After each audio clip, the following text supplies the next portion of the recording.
Hi everybody, it's Az here from HeelvsBabyface on the Alpha for Battle for Azeroth.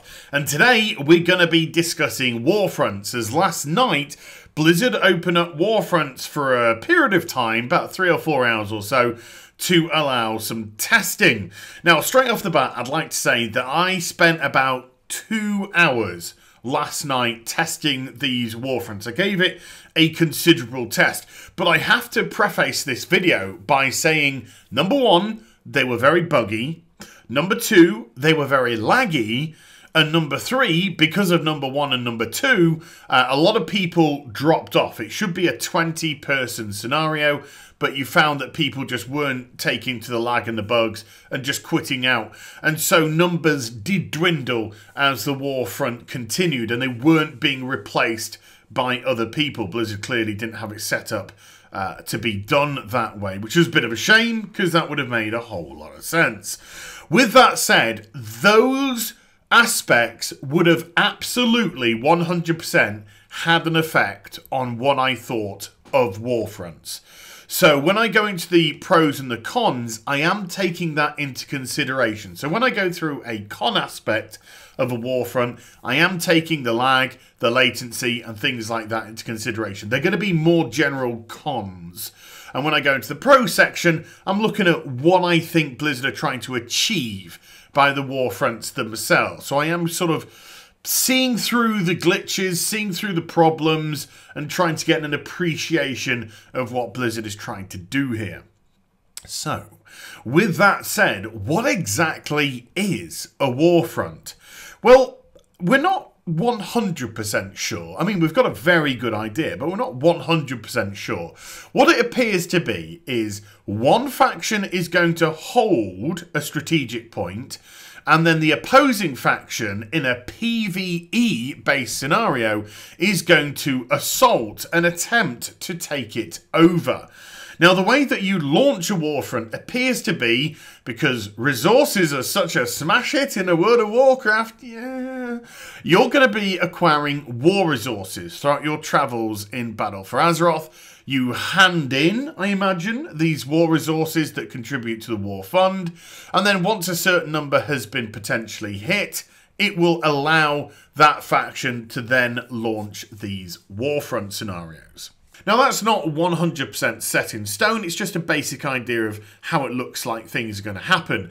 And then you launch the Warfronts, you participate in the Warfronts for the next week or so, and then at the end of that week, the control of the zone goes to your faction, and the opposing faction then has to hand in the war resources, build up the Warfronts, go into the Warfronts, yada, yada, yada, to take it back the following week.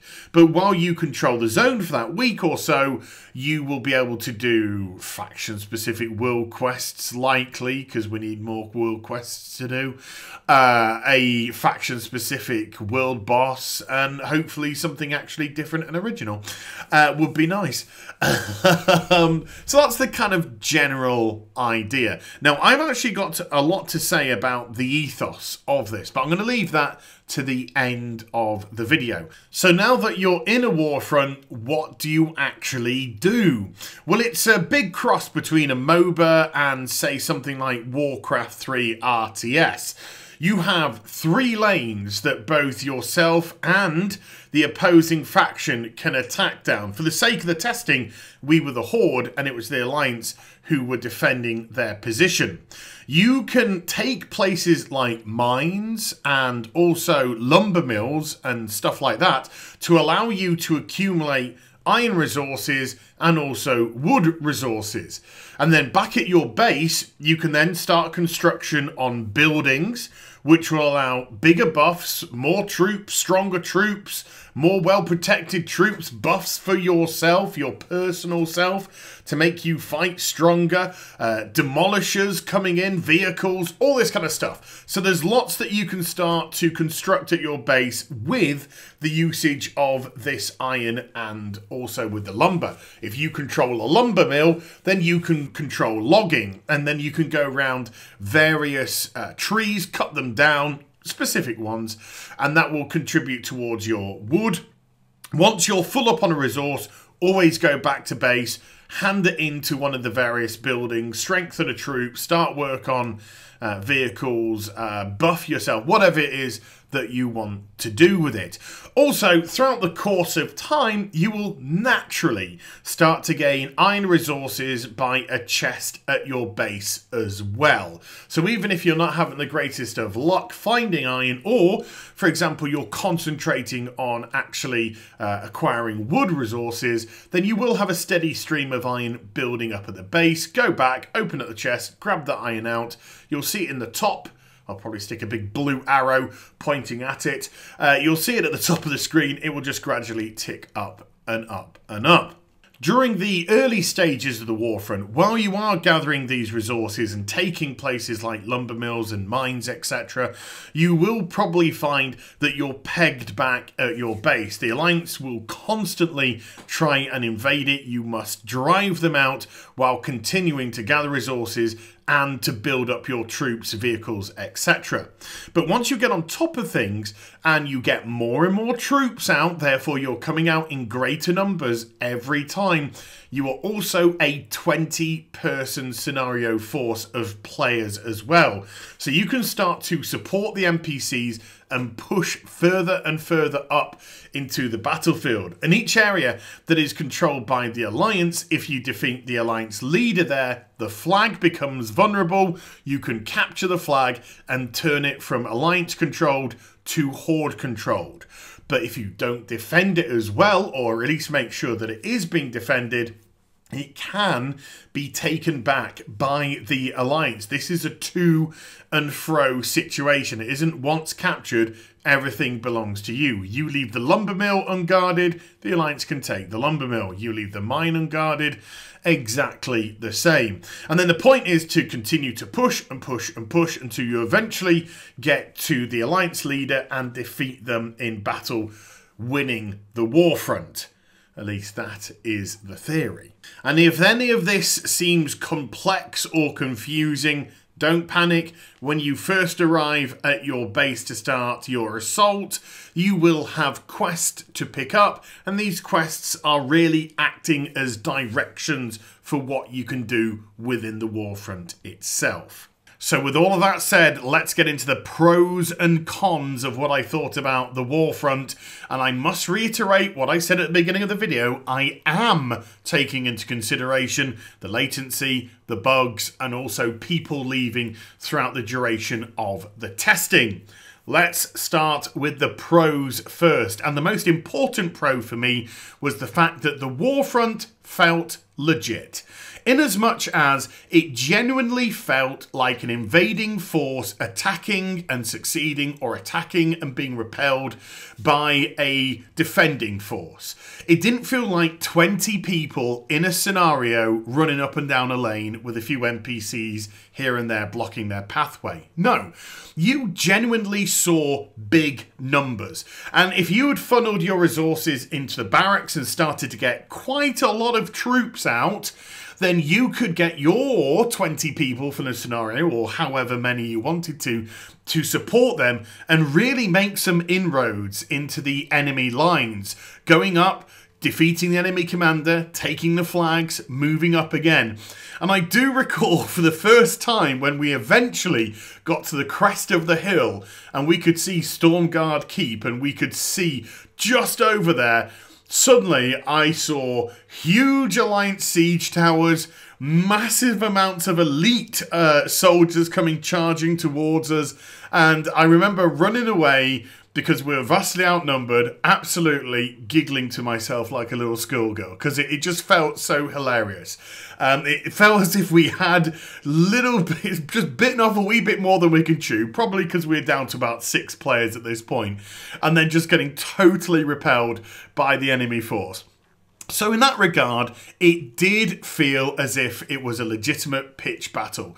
So the fantasy of what the Warfront was trying to create, I think, succeeded very well indeed. Arathi Highlands looked great. It was really nice to see the zone getting revamped. They did quite a few tweaks to it. It made it look much better. What I will say is, Blizz, it's been a long time since Cataclysm. It really, really would be cool to start seeing some changes to these zones, specifically the zones which change is happening in. Barrens, Eastern Plaguelands, places like that, that we can genuinely start to see things are happening. Because if Arathi Highlands is anything to go by, that's something you can do, and you could probably do rather well too. Also, the size of the battleground is very good. It's not too big that you can't go and help your fellow players in a decent amount of time, but it's not too small that everywhere just feels next to each other and you can't really get out and sort of explore a little bit or have your own little adventure over at the lumberyard or at Refuge Point in the mine or something like that. Or staying at the base and helping defend the base for a while you build up your vehicles and troops and then push forward. So those are what I would say are the major pros of what I got out of the Warfront. Now let's get into the aspects which I wasn't too keen about.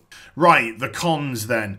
First and foremost, to me, the early stages of the scenario are really tedious. They're really tedious indeed. The resource gathering aspect of the beginning sections of the scenario really don't do it much justice and much fun, because you have to gather your resources so you can start to construct the buildings in your base themselves.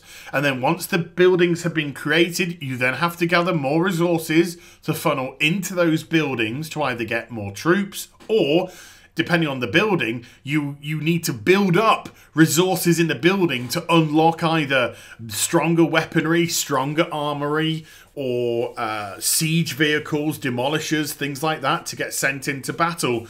And you do find for a lot of the early part of the scenario that you're just bored. You really are just bored out your head because all you're doing is just resource gathering, fighting a few skirmishes, resource gathering, fighting a few skirmishes. And for an early kind of introduction to the scenario, I did find it very monotonous indeed. And I was just sort of wandering around thinking, I shouldn't be, but I'm just bored out my head, which wasn't so good. The scenario comes into its own much later on, when you start to have more troops, much more troops come out of your barracks, when you unlock stronger troops, when you put the weapons and the armour, the stronger weapons and armour on those troops, when you have the demolishers out, that's when things build up obviously to the crescendo. So yes, of course there has to be a build-up phase, but the early phase is just too dull. They really are just too dull. You take the lumberyard, what you do? You go around chopping trees. You take the mine, what you do? Mine. There just wasn't a lot there to really engage your brain and make you feel, yay, woo, this is good, this is cool. And so, yeah, that did feel very damp to start with. And on top of that, I held back a lot of my resources or funneled my resources into the siege vehicles because I wanted to unlock a demolisher. However, when I unlocked a demolisher, I couldn't get into it. It was NPC run only. So I thought, I had this idea that I was going to at least be able to get into a demolisher and have about, 2-3 maybe minutes of fun before the demolisher, destroyed itself, or before it was destroyed, or whatever it may happen. But I actually thought I was going to get into the demolisher itself and have a wee bit of a fun time. But no, NPC driven, just like the NPC troops. So I felt a bit let down by that, because you can get yourself a personal buff, sure, but it doesn't feel spectacular. It just, you can either get one big boost if you find a very rare item, or you can just hand in resources and get 10 stacks of another boost, which, just feels a bit, yeah. So yeah, the early stage of the scenario, very dull, very flat, and the fact that everything in the buildings tends to be relating to anything NPC and not you at all. I felt a little bit let down by that. So there were my kind of major cons with the scenario, and being bored is quite a big con. Let's take that into consideration. So I think maybe tweaks to the early stages of the scenario just to sexify it a little bit would be nice. But this main point now that I want to discuss is why I've left it to last. Because for all the pros and the cons and what happens in a Warfront and all that kind of stuff which I've been through so far, it all kind of feels a little bit mute. And the reason I say that is Ian Hazacosta said something along the lines of, I am paraphrasing a little bit, that to participate in a Warfront essentially means that you've won the Warfront. And what I think he meant by that is pretty much one faction is going to hold it one term, and then the other faction is going to hold it the next term, and then vice versa. So it's just going to literally bounce Horde Alliance, Horde Alliance, Horde Alliance, Horde Alliance, which begs the question of what's the point in the first place then? I mean, because Warfronts therefore don't really have a consequence, because it's going to be a guaranteed flip. Week by week or bi-monthly or however they actually do it. And so the Warfront itself, for people to participate, has either got to be exceptionally fun content that people are just like, I can't miss out on this Warfront, it's just too much fun. Or it's got to be exceptionally well rewarding to go and do. So by doing a Warfront gives you a plethora of rewards at the end of it that it is absolutely worth your while to do so. But the content itself doesn't really have a repercussion, which is a bit sad. Now, I understand that one faction dominating, especially on unbalanced servers and stuff like this, even now we have CRZ and all this kind of jazz, I understand that if one faction was to dominate, it wouldn't be much fun for the other faction. But if there were multiple Warfronts on at any one time, so if there were multiple Warfronts, say one in Arathi Highlands, one in Tenaris, one, you know, blah, blah, blah, blah, blah, blah, then at least you can guarantee there's most likely going to be X amount would be taken by the Horde and X amount would be taken by the Alliance, offering at least different terms. And now if those factions wanted to say, hey, do you know what, we haven't had Ferelis for a while, let's push into Ferelis and try and do this one. We haven't done the world boss there. Then that would make it, you know, potentially a little bit more interesting. But just bouncing between one faction to the next faction just makes me feel, great. So what's the point of doing the Warfront? And from what I've played so far, I wouldn't say that it's groundbreakingly fun, that I'm just thinking to myself, oh man, I can't wait to get in another Warfront. But with that said, I absolutely have to see Warfronts in their complete condition, their unbroken condition. And that way you're going to get your absolute unbiased point of view on how good this content really is. But from what I can see and reading between the lines, you know, I can see a lot of people kind of like being like, okay, I've done Warfronts, I'm out. And not really going past more than a couple or so. At this kind of stage in proceedings. So, yes, we've got 4 months, slightly less than 4 months to go until release. Plenty of time for Blizzard to do some tweaks and changes. The preliminary aspect did bring some pros as well as cons, so it's not like it's a bust or anything like that. There are some good things about this, there are some negatives, and we'll just see what tweaks and changes are made over the course of the ensuing weeks/months. So with that said, I hope you enjoyed the vid. If you did, do give it a thumbs up and also subscribe to the channel, clicking the bell icon, of course, next to it, because if you don't, then YouTube are just like, why are you subscribed to this channel? Clearly you don't want to have their videos. Let's not send you any, because YouTube suck. And on top of that, in the description box down below, we've got my Twitch and Twitter for live streaming and social media links. I'll be back with some more stuff very soon. You take care. Bye for now.